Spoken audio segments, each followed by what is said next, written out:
मेहमान में कौन आया? दामाद। सावधान, होशियार, खबरदार, दामाद जी पधार रहे हैं। दामाद आ गया। अब दामाद आया साहब तो उसकी खातिरदारी तो अच्छे ढंग से होगी ना। तरह तरह के व्यंजन, पकवान, मिष्टान सब बनाए, डाइनिंग टेबल पर बिठाया।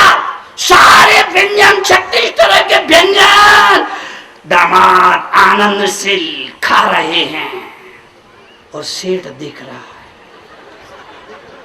उस समय उस आदमी के दुख की कल्पना करिए आप। उस समय उस आदमी के दुख की कल्पना करिए कि मेरा माल गपागप गपागप, और ये देख लिया है, कुछ बोल नहीं सकता, चख भी नहीं सकता। चखता है तो डॉक्टर का ध्यान आता है, नजर भी मत डालना।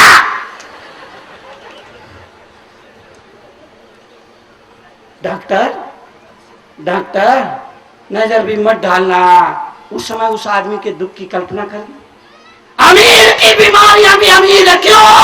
मेहनत करना बंद कर दिया। आपसे निवेदन करूंगा, आप अपना काम खुद करिए, परिवार का काम खुद करिए। ये हमारी माता बहनें, नहीं यहाँ की बात नहीं कर रहा हूँ, मतलब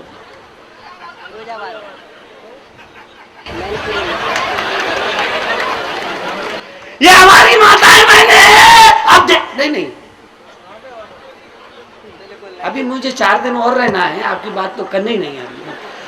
हमारी माता बहनें काम नहीं करना चाहती है। देखिए देखिए, मैंने देखा एक महिला को अपने घर में रसोई तैयार कर रही थी, उसके पैरों में चप्पलें।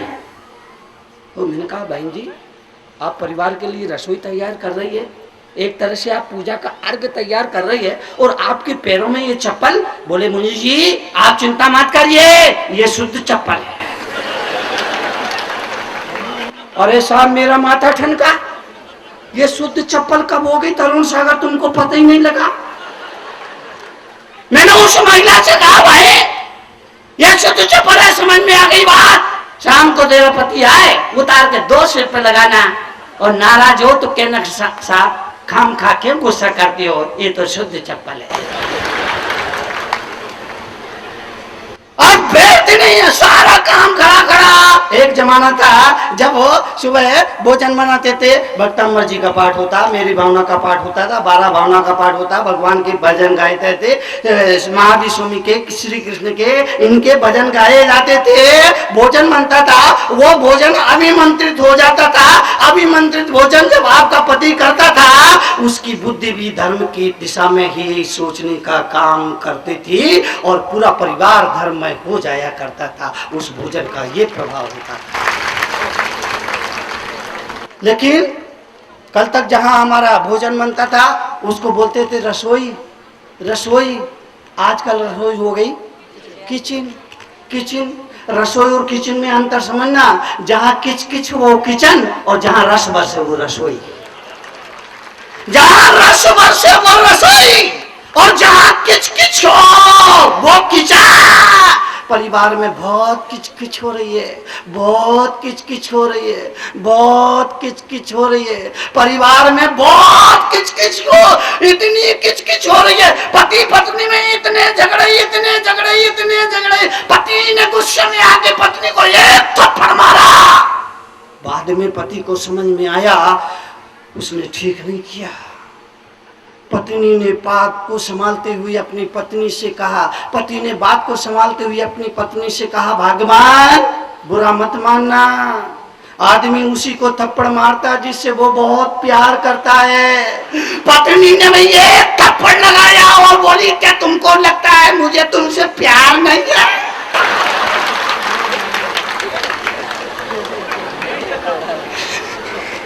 रात सपने में बापू आए, बोले तरुण सागर क्या हो रही है?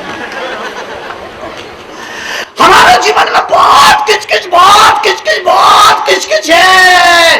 पति पत्नी के जीवन में समरसता होना चाहिए, लेकिन हालत क्या है? हालात क्या है?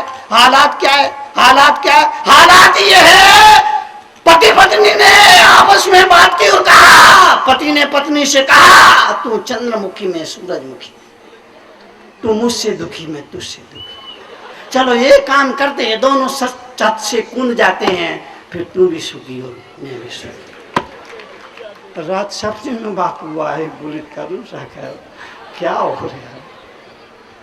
आपसे निवेदन करना चाहता हूं, विनम्र बनिए, झुकिए, झुकना सीखिए।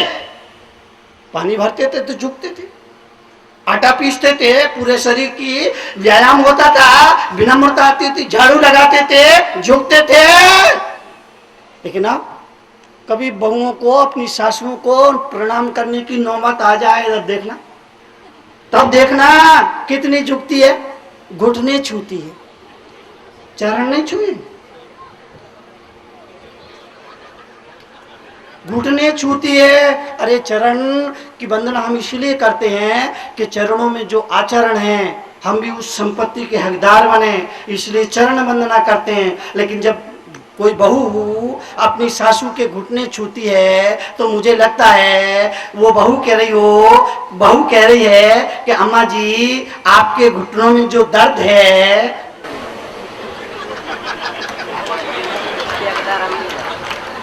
हमको भी वो मिल जाए, क्योंकि बुढ़ों के घुटने में सिवाय दर्द के, बोलो और क्या होता है? हमने झुकना बंद कर दिया, हमने हाथ जोड़कर जीना बंद कर दिया। और याद रखिए, जब आदमी हाथ जोड़ के जीना बंद करता है तो उसके मित्र भी धीरे धीरे उसके दुश्मन के रूप में तब्दील हो जाया करते हैं। मित्र भी दुश्मन हो जाते हैं जब हम हाथ बांध के जीने लगते हैं।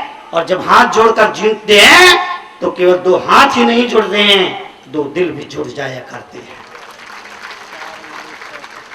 इसलिए आपसे निवेदन, जीवन के लिए, जीवन के परिवर्तन के लिए बड़ों का बहुमान करें, बड़ों का सम्मान करें, माँ बाप को इज्जत दें। कल संस्कार शिविर है, स्कूली बच्चे यहां पर आएंगे। आपका बच्चा अगर जिस स्कूल में पढ़ रहा है, अगर उस स्कूल से बच्चे नहीं आ रहे हैं तो आप अपने बच्चे को डायरेक्ट स्कूल यूनिफॉर्म में आप शिविर यहां पर भेजिए, मैं उनसे बात करूंगा। और उनसे कहता हूं, बच्चों से कहता हूं कि जितना प्रेम आप अपने कुत्ते से करते हो, उसका 10% प्रेम अपने बूढ़े माँ बाप पर निछावर कर देना, उनका बुढ़ापा सुधर जाएगा। जितना प्रेम आजकल कुत्तों से करते हैं, उसका 10% प्रेम बूढ़े माँ बाप को समर्पित करो, उनका बुढ़ापा सुधर जाएगा। आजकल कुत्ता कल्चर बहुत बढ़ रहा है, कुत्ता कल्चर, कुत्ता कल्चर, कुत्ता कुत्ता कुत्ता कुत्ता कल्चर, कुत्ता कल्चर। आप आए दिनों देखते हो, टेलीविजन पर देखते हो, अखबारों में देखते हो, बड़ी बड़ी हीरोइनें कुत्ते को अपनी गोद में लेकर कुत्ते का मुख चूमती हैं। और जब कोई बड़ी हीरोइन कुत्ते का मुख चूमती है, इस देश का नौजवान खड़ा होकर भगवान से प्रार्थना करता है, हे भगवान तुम मुझे अगले जन्म में कुत्ता ही बनाना।